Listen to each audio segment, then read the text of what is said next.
Hi, in this video, I'm going to talk about glycogenesis. Let's break the term. Glyco means glycogen here and genesis means formation. So basically this means glycogen formation. So when we take a meal food of carbohydrate, it's get broken down into glucose, and that glucose have to be stored somewhere inside the body as a energy reserve. The glucose is usually stored in the liver or in the muscles, and the process by which glucose get converted into the glycogen, and that means a storable form, is called glycogenesis. So let's see step by step how this glycogenesis process occurs. So here we have glucose. Glucose is our substrate for glycogenesis. So glucose would be converted firstly to glucose 6 phosphate.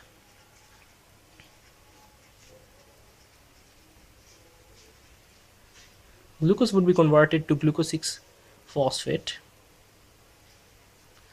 and this is a phosphorylation reaction, and this reaction would be catalyzed by hexokinase enzyme, which is a very important enzyme in this pathway. Next, what would happen? Glucose 6 phosphate, now it would be converted into glucose 1 phosphate, and it's an isomerization reaction, and this reaction is catalyzed by phosphoglucomutase.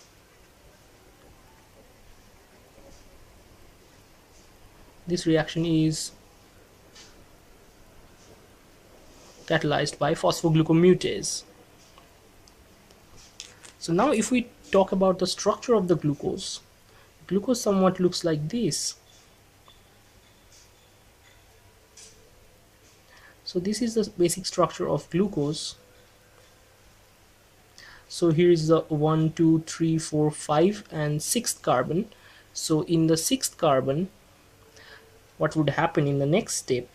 Glucose would be phosphorylated in its 6th carbon, and it would form glucose 6 phosphate. So let's see. So here in the 6th carbon of the glucose, here we would attach a phosphate group by this hexokinase enzyme, and this is called glucose 6 phosphate. And now what happens? Glucose 6 phosphate would be converted into glucose 1 phosphate, and this glucose 1 phosphate is actually a isomer of these glucose 6 phosphate, I say. After getting converted into glucose 1 phosphate, it would be converted into UDP glucose, and the reaction is catalyzed by UDP glucose phosphorylase. This is catalyzed by UDP glucose phosphorylase.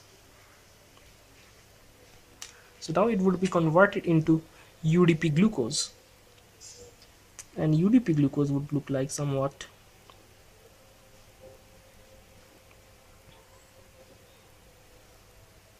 So this is the structure of UDP glucose when a uridine moiety is attached.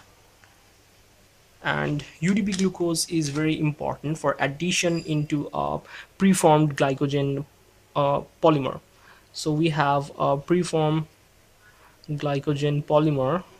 We would denote it as N, and now it would attach with UDP glucose,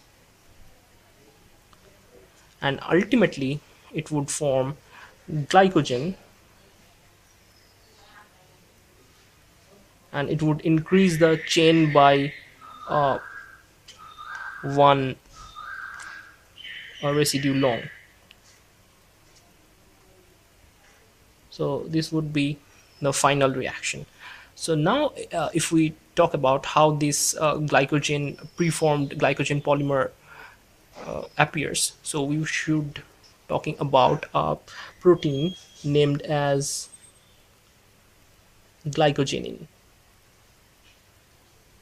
And this glycogenin protein is actually a dimer. So this glycogen protein has two subunits, subunit A and subunit B, and at the terminal position it has a tyrosine group. With this tyrosine group, some glucose molecules, some glucose moieties are actually attached, and these glucose moieties are with these glucose moieties, further attachment of other glucose moieties takes place. I mean, UDP glucose directly attached to these moieties and elongate the chain. That is how it occurs. So the chain gets elongated continuously,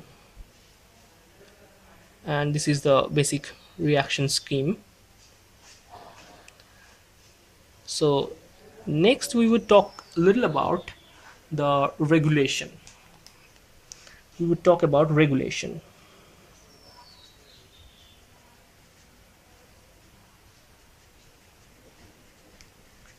Regulation. So one enzyme I want you to remember is in this step. This step is catalyzed from glycogen plus UDP glucose, and it forming a glycogen N+1 residue. This step is actually catalyzed by one very important enzyme, which is a rate limiting enzyme for this glycogenesis step. This is glycogen synthase.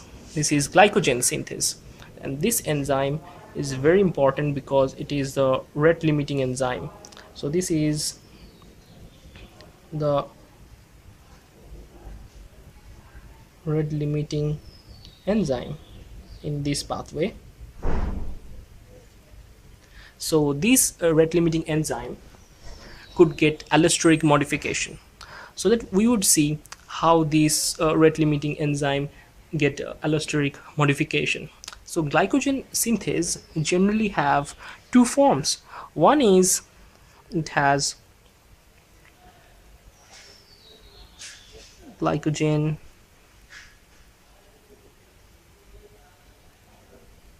synthase in A form, glycogen synthase in A form, and glycogen synthase in A form is not phosphorylated and it is active form. Another form is glycogen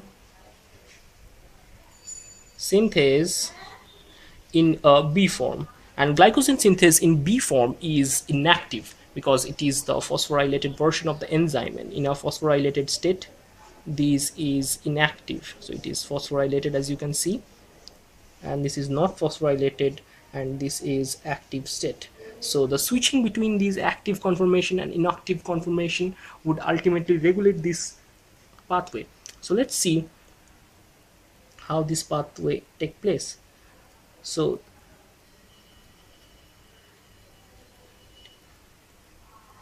now what happens? So from inactive state to active state switching is catalyzed by a phosphatase enzyme. A phosphatase enzyme, phosphoprotein phosphatase, and this enzyme is regulated by other hormones such as insulin. So what happens? Insulin actually triggers the activity of phosphoprotein phosphatase, and thus inactive form of glycogen synthase get active, and ultimately the glycogenesis reaction take place. Glucose get converted into glycogen. But glucagon and epinephrine on the other side allosterically hinders this phosphoprotein phosphatase. Glucose 6-phosphate also negatively regulate phosphoprotein phosphatase, and on the other side the conversion of active form into inactive form is triggered by GSK, glycogen synthase kinase. So when glycogen synthase kinase is active, what will happen? Glycogen synthase would become phosphorylated, and ultimately glycogen synthase would be inactive. So insulin actually inhibits this glycogen synthase kinase. So insulin inhibits glycogen synthase kinase, so the active form doesn't get converted into inactive form. So in presence of insulin, the glycogen synthase A form, that means the active form, takes part in the reaction, and it ultimately converts glucose into glycogen. so that blood glucose level could be lowered and the glucose could be stored inside our liver for future purposes. Hope you enjoyed the video. Please like and subscribe.